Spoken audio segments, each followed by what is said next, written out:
wajen wani jami'in tsaro aka zo suka same ni aka ce in je in faɗa wa shugaban ƙasa ga hanyoyin da za a yi bi a daina ta'addancin nan na Fulani. Amma suka fito suka ce su ba za su yi aiki da soja ba, su Fulanin suka ce su kuma ba za su yi da 'yan sanda ba, amma sun yadda za su yi da DSS, za su yi da civil defense, za su yi da 'yan vigilante. Na zo na ɗauki takardun da na je na samu shugaban ƙasa na ce masa ga abin da aka ce ana so a yi. In ka yadda aka bi ta hanyar nan, aka zo ya tura ni in je in ga wannan, in je in ga wannan. Zancen nan har yau ba a ɗaga shi ba, har abubuwan suka taɓarɓare suka haka. Abin da nake so ka gane shi ne, tambayar a nan ita ce me isa su Fulani za su ce ba za su yi harka da 'yan sanda da sojoji ba, sun ce don tare suke.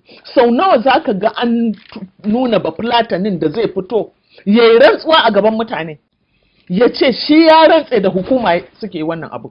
Kuma ai biri na kama da mutum. Yaya za a yi Faruk a ce yau an je ka karɓi miliyan 100, miliyan 200, kana zaune a daji, a canke kuɗaɗen nan da din nauyinsu a kai su, wai su ɓata a ce ba a kama mutanen ba.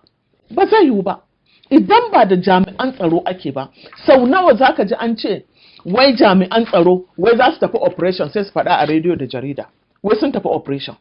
Kai ka taɓa jin operation na ɗan sanda ko na soja abin da ya kamata ka yi shi a cikin sirri? Akwai abin da suke cewa element of surprise.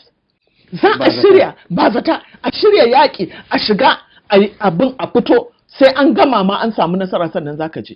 Amma kullum jami'an tsaronmu ba ma kamar su 'yan sanda, sai ka ji sun kama wani ɗan yaro sai ta mana wasan kwaikwayon banza na ƙarya, sun raina ma hankalin 'yan Najeriya.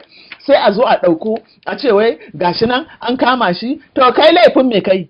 To ɗan sandan kirki da ya san abin da yake da hankali, ai kotu kai ka san za ka kai, ba kai ne alƙali ba.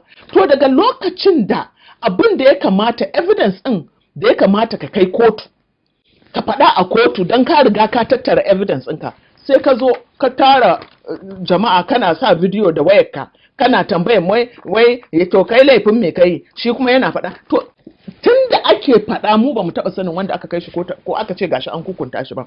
In an gama wannan wasan kwaikwayon, an gama wannan ƙaryar ta banza ma ta rainin hankali, sannan sai kuma wai a ce gobe sai a kawo mana wani. Ba mu taɓa jin ƙarshen fim ɗin ba. To ka gani irin wannan abin da isa zan ce maka Buhari bai mana adalci ba, dan shine commander in chief.